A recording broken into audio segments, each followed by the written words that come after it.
28 जानेवारी हा दिवस केवळ पवार कुटुंब आणि राष्ट्रवादी काँग्रेस पक्षच नव्हे तर संपूर्ण महाराष्ट्राला दुःखसागरात लोटून गेला।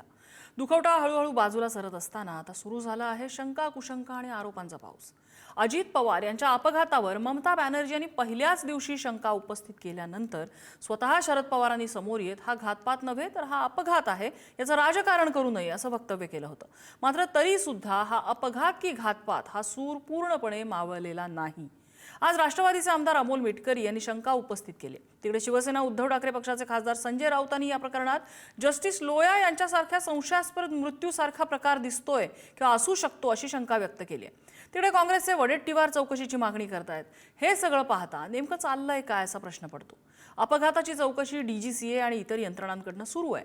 मात्र दरम्यानच्या काळात हे असे आरोप पुढे येणं याचं भाषांतर काय करायचं? इतके दिवस झाल्यानंतरही शंकांचा धूर कायम का आहे? स्वतः शरद पवारांनी दिलेली शाश्वती पुरेशी नाहीये का? हे सगळेच प्रश्न आहेत ज्याविषयी आज आपल्याला बोलायचं आहे।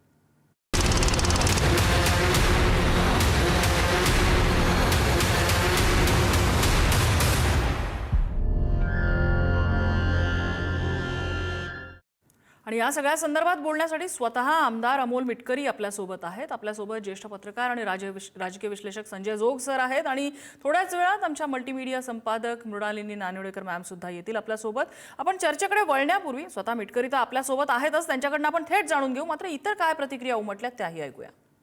भारतीय जनता पक्षाची जी दहशत आहे ती मोडून गेली असती, अजित पवार मागे फिरले असते तर। नंबर 1, अजित पवार जे वारंवार सांगत होते माझ्याकडे भारतीय जनता पक्षाच्या घोटाळ्याची फाईल आहे आणि मी उघड करीन, हे त्यांनी 15 जानेवारीला सांगितलं।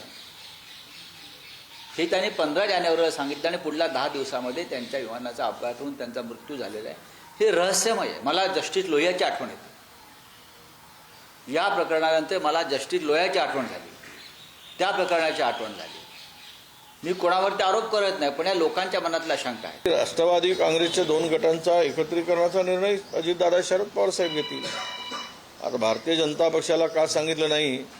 मग त्यांना सांगितल्याशिवाय काही पुढचा कार्यक्रमच ठरत नाही का?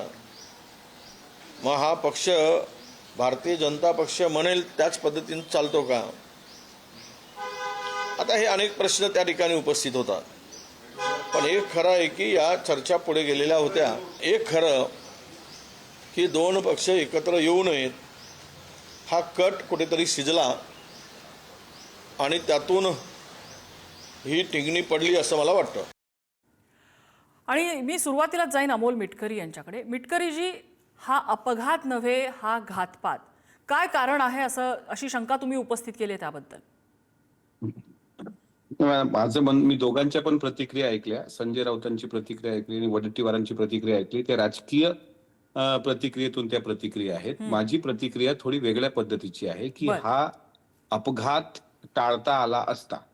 मी याला अपघात म्हणतोय आणि अपघाताच्या माध्यमातूनच झालेला हा घातपातही म्हणतोय। त्याचं कारण असं आहे की आपण आता चॅनलवर VHR व्हेंचर्स लेवल 1 या संदर्भात ज्यात 1 वर्षापूर्वी ज्या विमानावर बंदी आली होती तसं नादुरुस्त विमान अजितदादांसारख्या नेत्याला, म्हणजे जे राज्याचे उपमुख्यमंत्री, अर्थमंत्री, एक राज्याचं मोठं नाव की आजही 5 दिवस झाले अख्खा महाराष्ट्र त्यांच्या शोकात हळहळतोय, अशा व्यक्तीला असं नादुरुस्त विमान देणं। पहिल्यांदा न्यूज चॅनलनी बातम्या चालवल्या। आता उज्ज्वल निकम साहेबांना मी प्रश्न केलाय ट्विटवर की तुम्ही सांगताय की विमानात 5 प्रवासी होते, नंतर बॉडी दाखवतायत 6 जळल्याच्या, हे चॅनलनीच दाखवले, मग पत्रकार खरे बोलतायत की उज्ज्वल निकम खरे आहेत? हे एकदा महाराष्ट्राच्या समोर आलं पाहिजे। मी नम्रताजी, मी इथे राष्ट्रवादी काँग्रेस पक्षाचा आमदार किंवा त्या पक्षाचा एखादा नेता बिता म्हणून बसलेलो नाहीये। मी अजितदादा पवार ज्यांच्यावर अख्खा महाराष्ट्र 5 वर्षाच्या मुलांपासून 80 वर्षाच्या म्हाताऱ्यांपर्यंत जो हळहळला, त्या व्यक्तीच्या विचाराचा एक कार्यकर्ता, त्यांच्यावर प्रेम करणारा एक कार्यकर्ता म्हणून माझ्या मनात जर काही जे काही प्रश्न असतील ते प्रश्न मी उपस्थित केलेत की दादा ज्या वेळेस त्या देवगिरीवरून निघतायत, तिथून एअरपोर्टचं अंतर 15 मिनिटाचं, तिथला कुठला सीसीटीव्ही अद्याप भेटलेला नाही। विमानात चढतानाचा सीसीटीव्ही जो 2-3 दिवसांपूर्वी व्हायरल होतोय तो जुना आहे, तो आताचा नाही, तो फेक असल्याचं सांगितलं गेलं। त्याच्यानंतर ते गाडीमध्ये बसतात। उपमुख्यमंत्र्यांसोबत मी पण 5-6 वेळ प्रवास केलाय, बारामतीला केलाय, नांदेडला केलाय, मस्साजोगला केलाय। त्यांच्यासोबत एक तरी त्यांचा PS किंवा OSD किंवा स्वीय सहाय्यक असतो। त्या दिवशी फक्त विदीप जाधव हे फक्त एक अंगरक्षकच होते। त्याच्यानंतर त्यांच्यासोबत असलेल्या कागदांचा जो गठ्ठा होता तो जर बॅगीत होता तर ती कागद उडाली कशी, ती कागद माळरानावर पडल्यानंतर इतका मोठा पेट घेतला गेला विमानातून. आता तिथला जो सरपंच आहे गोजूबावी विमानतळावरचा, त्याने स्पष्ट म्हटलेलं आहे की हे जे दृश्य होतं त्या दृश्यामध्ये एक सीसीटीव्ही जो तुम्ही दाखवला की 2दा विमान पलटी खातंय. ते विमान पडल्यानंतर तिथले सरपंच जे आहेत त्या गावचे कल्याण आठवले, ते असं म्हणतात की आम्ही आवाजाच्या दिशेने धाव घेतली, विमान जमिनीवर कोसळलं होतं, त्यातून धूर निघत होता, आम्ही मदतीसाठी जवळ पोहोचलो तेव्हा विमानाच्या आतून कुणीतरी बाहेर पडण्याचा केविलवाना प्रयत्न करत असल्याचे आम्हाला दिसले. आम्हाला त्यांना वाचवायचं होतं, पण दुर्दैवानं त्याच क्षणी एक मोठा स्फोट झाला आणि डोळ्यासमोर होत्याचे नव्हते झाले. काही दिवसांपूर्वी ओडिसामध्ये सुद्धा असं एक विमान कोसळलं ज्यामध्ये 9 प्रवासी होते, पण विमानाचा स्फोट वगैरे झाला नव्हता. इथं 3-4 स्फोट दिसत आहेत तिथे विमान कोसळल्यानंतर काही सेकंदात. मग त्याच्यात काही स्फोटकं होती काय अशी मला शंका आहे. ही शंका माझी नाही, ही महाराष्ट्राच्या मनातली शंका आहे. ती शंका दूर झाली पाहिजे. एवढ्यासाठीच मी सातत्यानं म्हणतोय की VHR व्हेंचर्स लेव्हल 1 या विमानावर बंदी असताना ते विमान त्यांना प्रवासाकरता का देण्यात आलं? मिड डे कॉल पायलटनी का दिला नाही? 2 पायलट पूर्वीचे म्हणतात आम्ही ट्रॅफिक मध्ये अडलो, त्यावेळेत ट्रॅफिक नसतेच. मुंबईतल्या लोकांना माहित आहे, सकाळी कुलाब्यावरून सरळ जायचं असलं तुम्हाला डोमेस्टिकला किंवा इतर ठिकाणी तर सरळ सरळ त्या ठिकाणी 15-20 मिनिटात तुम्ही पोहोचू शकता. असं शांत वातावरण असतं. काही लोक म्हणतात धुकं होतं, प्रत्यक्षदर्शी म्हणतात स्वच्छ होतं सगळं वातावरण, धुकं नव्हतं. मग त्यांनी मिड डे कॉल का दिला नाही? त्याला फ्युएल पूर्ण असताना त्याला उडून जाता आलं असतं, पुण्याला सोलापूरला जाता आलं असतं. तर हे इतक्या मोठ्या नेत्याचा इतका करून अंत व्हावा आणि त्याच्यामध्ये अक्षरशः बेचिराग तो मृतदेह व्हावा, बॉड्या 5 सापडाव्या, घड्याळ हातात दिसते त्याच्यावरून ओळख स्पष्ट व्हावी. हे वाईट वाटलंय. अजूनही आम्ही दुःखातून सावरलेलो नाहीये. माझ्या मनात म्हणजे हृदय पिळवटून टाकणारी अशीच ही घटना आहे. आणि ज्या पद्धतीनं हे सगळं समोर आलं ते खरोखर म्हणजे कुणालाही, म्हणजे अजित पवारांवर फक्त प्रेम करणारे नव्हे, त्यांना फक्त ओळखणाऱ्यांना सुद्धा एक खूप मोठा धक्का आहे. पण मिटकरीजी, माझा प्रश्न यापुढचा असा आहे की पहिल्या दिवशी शरद पवारांनी सांगितलं की हा अपघात आहे, याचं राजकारण करू नये. दुसरी गोष्ट, तुम्ही आत्ता ज्या ह्या शंका उपस्थित करतायत ह्याच्याबद्दल तुमचं सुनेत्रा वहिनींशी, उपमुख्यमंत्र्यांशी, आत्ताच्या विद्यमान उपमुख्यमंत्र्यांशी काही बोलणं झालं का? त्या सध्या तुमच्या पक्षाच्या सर्वे आहेत. तुमच्या शंका काही तुम्ही त्यांच्याकडे किंवा तुमच्या पक्षाच्या इतर श्रेष्ठींकडे बोलून दाखवल्या का?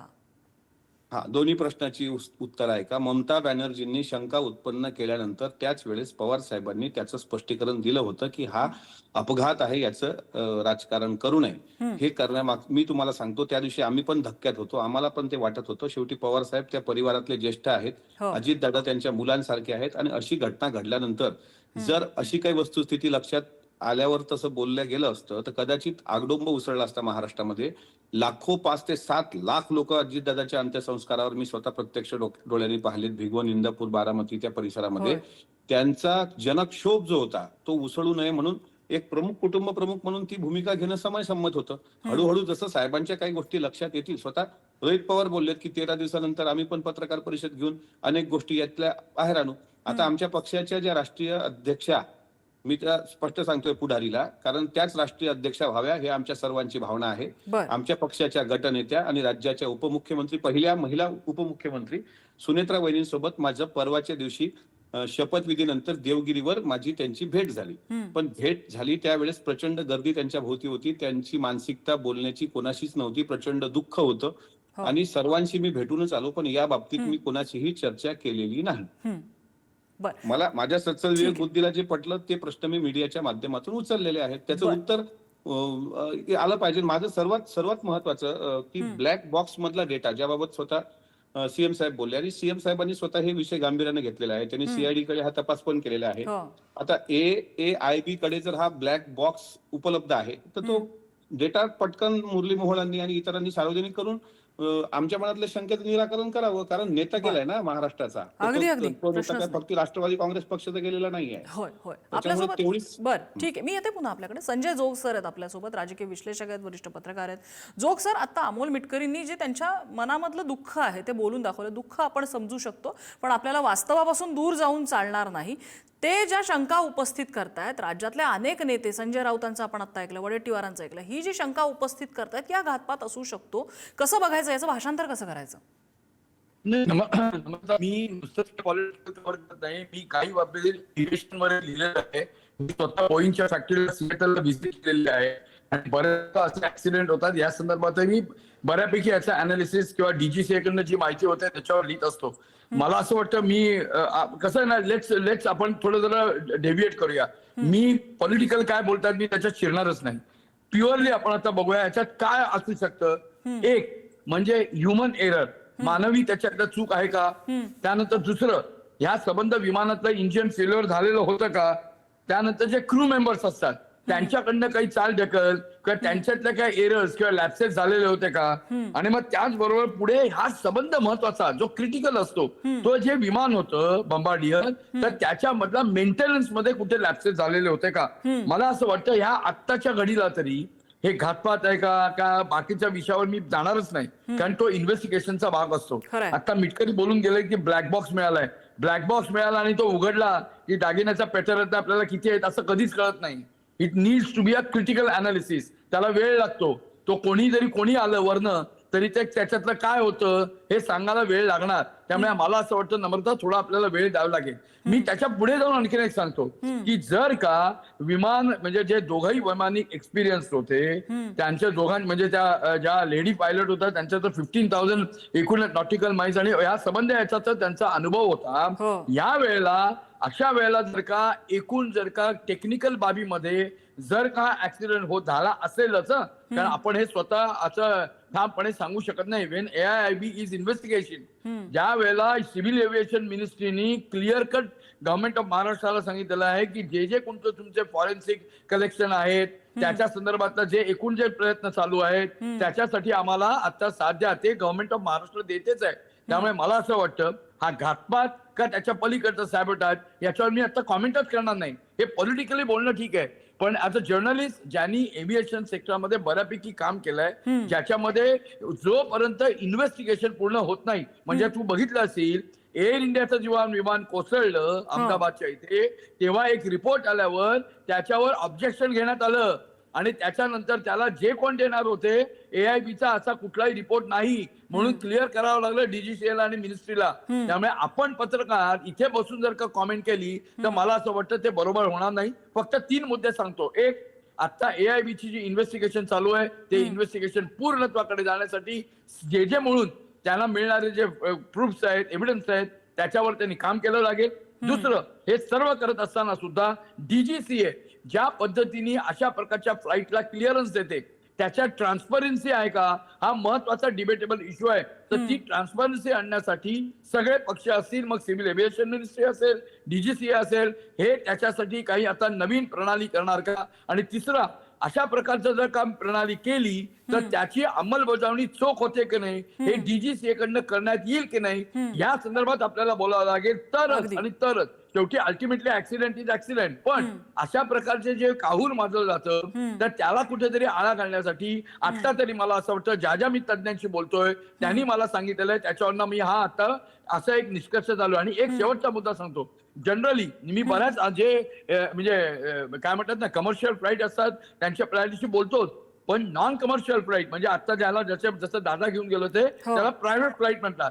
प्रायव्हेट फ्लाईट चालवणारे जे कॅप्टन आहे त्यांच्याशी बऱ्याच जणांशी बोलल्यावर त्यांनी मला असं सांगितलं की संजयजी आम्ही हे बोलू शकत नाही. बऱ्याच वेळेला असं असतं जे आमच्या बरोबर पॅसेंजर VIP असतात त्यांना एक तर आय कॅन अंडरस्टँड की त्या ठिकाणी जाण्याची घाई असते की आपले कार्यक्रम चुकतील, आपले संबंध तिथे जमलेल्या नेते किंवा मंडळींना आपल्याला हे करायचं आहे. अशा वेळेला जी घाई होते त्याच्यातनं सुद्धा काही वेळेला असे प्रकार घडू शकतात. ते म्हणाले असे आम्ही प्रसंग कन्फ्रंट केलेत, त्यावेळेला आम्हाला सांगावं लागतं की तुम्ही जरी अशा प्रकारे करत असाल तर एव्हिएशनच्या नॉर्म नुसार मी ह्याला आता तुमच्यानुसार होकार देणार नाही. तर जो पॉसिबल वे आउट आहे तो मी शोधीन. त्यामुळे मला असं वाटतं नम्रता आत्ताला आपल्याला जी काय इन्क्वायरी चालू आहे त्यासाठी वेळ द्यावाच लागेल. अगदी मी मृणाल मॅमकडे येते. मृणाल मॅम, इन्क्वायरी सुरू आहे जसं आता जोग सर म्हणाले, इन्क्वायरी सुरू आहे आणि त्याचे फायनल कन्क्लुजन्स काय असतील ते आपल्या समोर येईल, चित्र स्पष्ट होईल. हा पुढचा प्रकार झाला.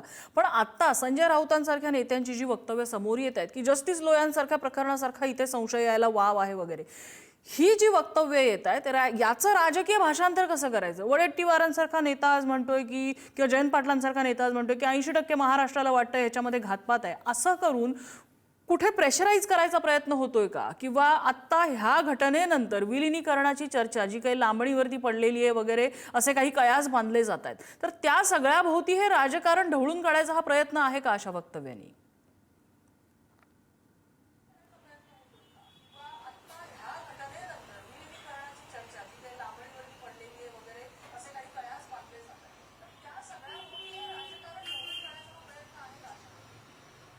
एक तर लक्षात घेतलं पाहिजे की याबद्दलच्या तांत्रिक बाबी संजय जोग यांनी अत्यंत उत्तमरित्या आपल्याला समजावून सांगितलेल्या आहेत. एखादा अतिशय लोकप्रिय नेता अकाली जेव्हा मृत्यू पावतो तेव्हा कार्यकर्ते अस्वस्थ होतात, त्यातून भावनिक काही मागण्या होतात. त्या मागण्या झाल्यानंतर किंवा मागण्या न होताही चौकशी उत्तमरित्या झाली पाहिजे अशी मागणी करण्यात काहीही गैर नाही.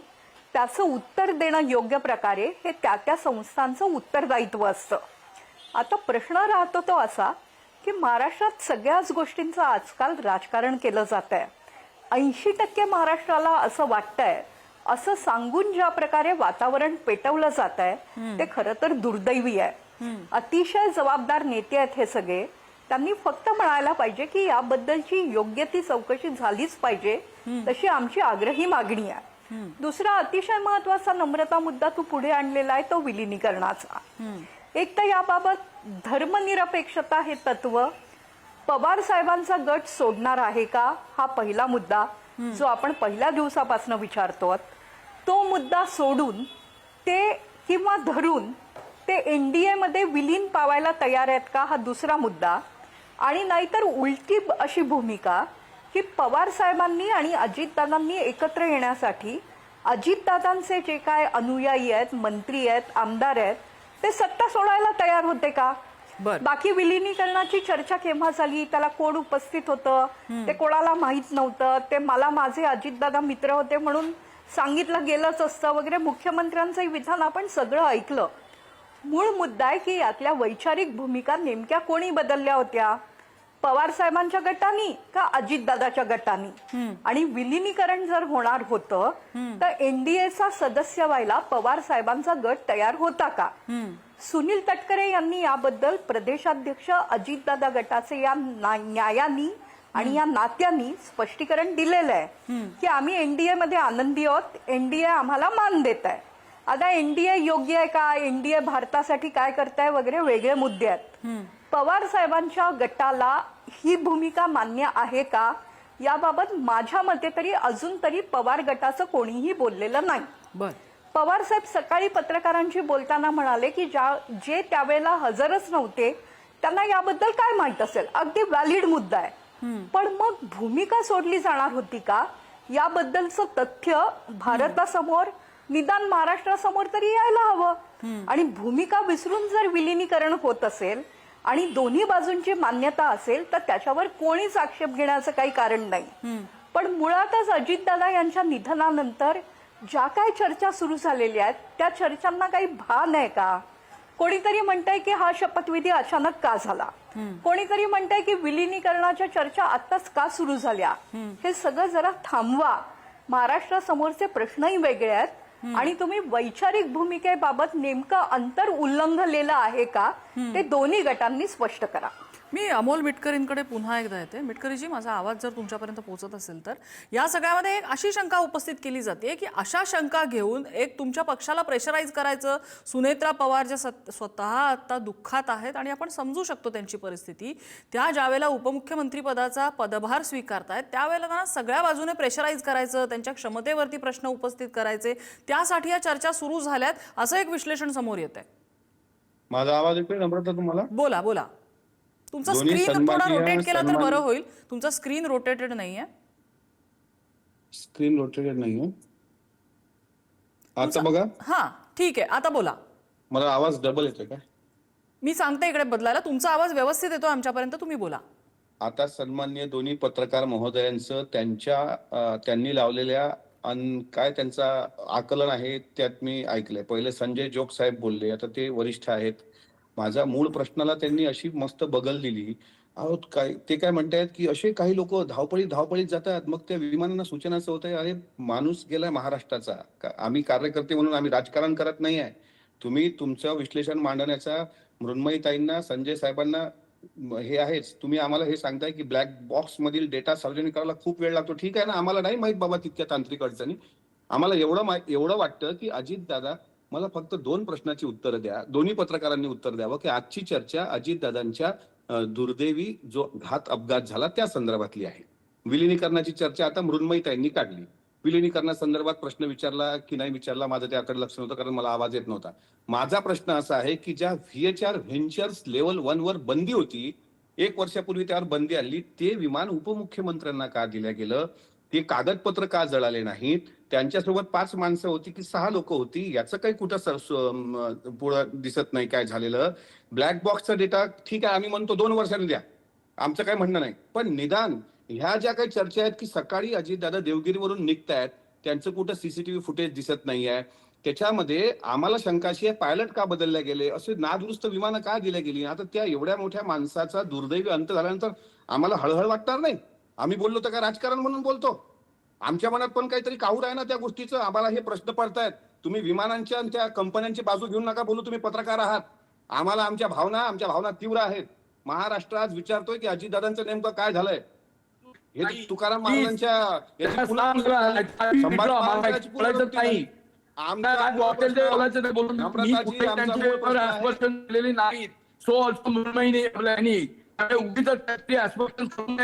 आम्ही कुठलाही पणाची बाजू कोणावर पॉलिटिकल आम्ही बोललेलं नाहीये. तुम्ही चॅनलवर बोललेत का ब्लॅक बॉक्स मध्ये डेटा सार्वजनिक करायला वेळ लागतो, या लोकांना घाई असते जाण्याची? पडायचंच नाही. मिटकरीजी, जोग सरांनी जे सांगितलेलं आहे त्यांचं असं म्हणणं आहे की आपण कुठलेही कन्क्लुजन करण्यापेक्षा आपण चौकशीचे काय समोर रिझल्ट येतील त्याची वाट पाहूया, असं ते म्हणाले होते. बघा, तुमच्या चॅनलचं रिकॅप दाखवा, त्याच्यामध्ये ते बोललेले आहेत की त्यांनी काही लोकांना असं विचारलंय की अशी घटना का घडते, तर काही नेत्यांना घाईघाईत जाण्याची सवय असते. म्हणजे काय घाईघाईत जाण्याची सवय असते म्हणजे काय? मी माझ्या सत्यानी ऐका, मला ऐका, मला प्रश्न विचारण्याचा अधिकार आहे. माझ्या तोंडी घालू नका काहीतरी. सॉरी, आय वॉन्ट टू तुम्ही बोलणार की मी बोलू? तुम्ही काय तुम्ही VHR व्हेंचर्स लेवल 1 वर बंदी होती की नाही याचं उत्तर द्या जोग साहेब. काही नका बोलू ना तुम्ही मनात वाटलं तसं. तुम्ही बोलले तुमचं ते उत्तर देतात तुमच्या प्रश्नाचं उत्तर देतात. मिटकरीजी ते उत्तर देतात तुमच्या प्रश्नाचं, तुम्ही ऐकून घ्या. मिटकरीजी, मिटकरीजी, जोग सर तुमच्या प्रश्नाचं उत्तर देत आहे, तुम्ही उत्तर ऐकून घ्या. जोग सर बोला. अमोल मिटकरीजी, सांगतोय मी कुठल्याही कंपनीची एफिशियंटच्या संदर्भातली बाजू न बोलता जे आहे वास्तव ते सांगितलं आहे. आवडणार नसेल तर त्यांनी ते बाजूला ठेवावं. मी मी 38 वर्ष केलाय, मला माहिती आहे it's a loss for me पत्रकार.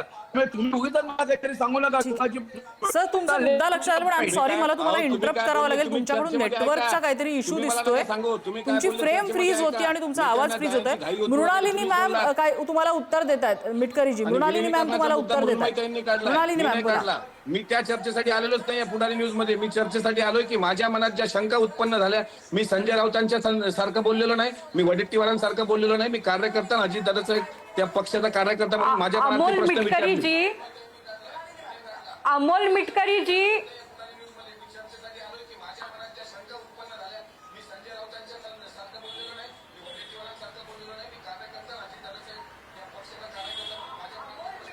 अमोल मिटकरीजी, तुमच्या भावना आम्हाला कळतायत. मी स्वतः कार्यकर्त्यांच्या भावनांचा आदर करून चौकशी व्हायला हवी असं बोलले. आणि संजय जोग जे पत्रकार आहेत तेही सेन्सेशनलाइज करत नाहीयेत. त्यांनी काही वस्तुस्थितीची माहिती द्यायचं आपल्याला कल्पना केली आहे. नाही, तुम्ही गफलत करू नका. आपल्या भावना इथे कोणालाही दुखवायच्या नाही. संजय जोग साहेब बोललेले आहेत की करावी काही लागते, नेत्यांना ती विशिष्ट घाई असते जाण्याची, घाई असते कार्यक्रमाला. ती चौकशी काही आज अर्ध्या तासात त्याची उत्तरं येऊ शकत नाही. ते मी बोललोय, आपल्या तुम्ही माझ्या तोंडी घालताय. एक्झॅक्टली, माझ्या तोंडी घालू नका. मी जे कॅप्टनशी बोललोय ते बोललोय, मी तेच सांगतोय. ऐकून घ्या, मी तुमच्या ह्याच्याशी जे दादा गेले तो लॉस आहे, मी तुमच्या बरोबरच आहे. मी जे कॅप्टन लोक जे अनुभवी आहेत त्यांना जो अनुभव येतो तो मी इथे उद्धृत केला. सांगा, माझं तो अनुभव एकही परत वाक्य सांगा. माझ्या मला मुलाचं परत नाही. ऐकायचंय. आणि मी तो असंही अनुभव बोललो मला नाही परत की ऐकायचंय. सांगा एकदा. दादानी सांगा घाई ना. केली. प्लीज काहीतरी बोलत बसू नका अमोलजी. अहो विषय काय आहे, आपण टेक्निकल बोलतोय, तुम्ही त्या बाजूनी घातपात वगैरे बोलताय. मी त्याच्यात चिरतच नाहीये. अरे मी प्लेनली बोलतोय. मला माझा नैतिक अधिकार आहे ना. तुम्ही मला अहो, मी सांगा त्याच्याबद्दल ज्या बोललोच नाही ना, पद्धतीने पण तुम्ही मी त्या तेच वैमानिकाची सांगतोय, बाजू घेऊन मित्रजी. बोलताय अहो, व्हीएचआर तुम्ही कोणी बोलत नाही, लेवल तुम्ही 1 वर काहीतरी बंदी बोलत होती की असतो ना नाही? काही ते. काय बोलताय तुम्ही? आवाज तुम्ही बघा, आवाज वाढवून बोलू नका. अहो, मला म्हणजे आवाज काय वाढवून तुम्ही बोलू दोन- नका. दोन- एक मिनिट. आपण इथे एकमेकांचा आदर करायला हवा. दोन्ही बाजूने आदर व्हायला पाहिजे ना. मिटकरीजी, तुम्हाला जो हक्क आहे संविधानाने दिलेला त्यानुसार तुम्ही शंका उपस्थित केली. जोग सरांनी त्यांचा जो अभ्यास आहे त्या अभ्यासाच्या बोलले, अनुसार त्यांचा त्यांची अभ्यास निरीक्षणं त्यांना नोंदवलेली नका. आहेत ते आणि काय त्यांना बोलले त्याचा बघा पूर्ण त्यांनी. अधिकार आहे. त्यांनी जी निरीक्षणं नोंदवली आहेत. माझ्याकडे अगदी शांततेने शेवटची 30 बोलावं, सेकंद आहे. शांततेने मी मृणाल डिबेट मॅमची शेवटची आमच्या कमेंट भावनेला घेणार आहे. दिवसाचं मृणाल काम मॅम. नका करू फालतू. अहो जाऊन द्या. तुमच्या भावनेला कोण हे करताय? कोणी तुमच्या भावनेला अनादर करत नाही होत. काहीतरी बोलत बसू नका इथे. तुम्ही मृणाल बाजू मॅम. नका घेऊ ना. सांगा ना त्या व्हीएचआर व्हेंचर्स लेवल 1 वर बंदी होती का नाही सांगा बरं. तुम्हाला विमानाची एवढी माहिती अहो, आहे होती का नाही DGCA तर बंदी? येऊन दे ना. आपल्याला उत्तर तर येऊन दे. नम्रता, मी पाठवलं संपूर्ण ना. महाराष्ट्रासमोरचा जो प्रश्न आहे त्याचं Exactly. उत्तर योग्य वेळेत येईल. त्याबद्दल चौकशी समितीची चक्र सुरू झाली असतील. अहो, मुलांना आता या मॅडम, त्याच माध्यमातून विषयावर आपण चर्चा सर्व आहे. राजकीय तुम्ही त्या नेत्यांना मर्जीवर आवाहन याच्यावर बोलू करायची नका, गरज आहे. विलीनीकरणावर. वेळ वेगळी विलीनीकरणावर तुम्ही नका ना आहे. बोलू. त्यामुळे याचं राजकारण करू नका. तुम्हीच लोया बोललात ना यांच्या आता मृत्यूची चर्चेमध्ये की चौकशी याचं झाली. इतकं भयानक त्याबद्दलच्या राजकारण होत आहे. आयोगाने विलीनीकरणाचं त्यांची मतं कोणी काढलं? विलीनीकरणाचा समोर मुद्दा आणली. कोणी काढला? खासदार अमोल अजितदादांना कोल्हेंनी अपघात पहिल्यांदा का काढला झाला ना? याची चौकशी सुरू आहे. ती उत्तरं समोर येतील. संपूर्ण महाराष्ट्र आज शोक व्यक्त करतोय. अशा वेळेला या गोष्टीचं राजकारण करणं योग्य नाही. कोण राजकारण करते सांगा ना. राजकारण कोणी अगदी केलं? खरं आहे. आम्ही एक राजकारणातून गोष्ट प्रश्न नक्की विचारतो आहे. का तुम्हाला? एक गोष्ट नक्की आहे. ह्या सगळ्या तीनही मान्यवरांनी म्हटलं की अजित पवारांचं असं जाणं हे सगळ्या महाराष्ट्राला धक्का देणार आहे. त्यामुळे त्यामधनं ज्या काही प्रतिक्रिया आहेत त्या प्रत्येकाची वेगवेगळी भाषांतर आहेत. आता अमोल मिटकरींसारखे कार्यकर्ते आहेत ज्या कार्यकर्त्यांना वाटतं की दादांच्या सोबत झालं ते कदाचित कधीच घडलं नसतं. मग ते असं घडलंय तर त्याची चौकशी झाली पाहिजे. सगळ्यांची तीच इच्छा आहे की त्याची चौकशी झाली पाहिजे. चौकशी वेगवेगळ्या यंत्रणांकडनं सुरू झालेली आहे. राज्य पातळीवर सुद्धा, केंद्रामध्ये सुद्धा. आपण प्रतीक्षा करूया त्याचा अहवाल काय पुढे येतो. दरम्यानच्या काळात इतर पक्षांकडनं जे काही पक्षीय राजकारण त्यांच्या पातळीवर सुरू आहे तो राजकारणाचा एक भाग म्हणायला हवा आपल्याला. या चर्चेसाठी आपल्याला सगळ्यांनी वेळ दिला. सगळ्यांचे आभार. आजचा धुळा इथेच थांबतोय.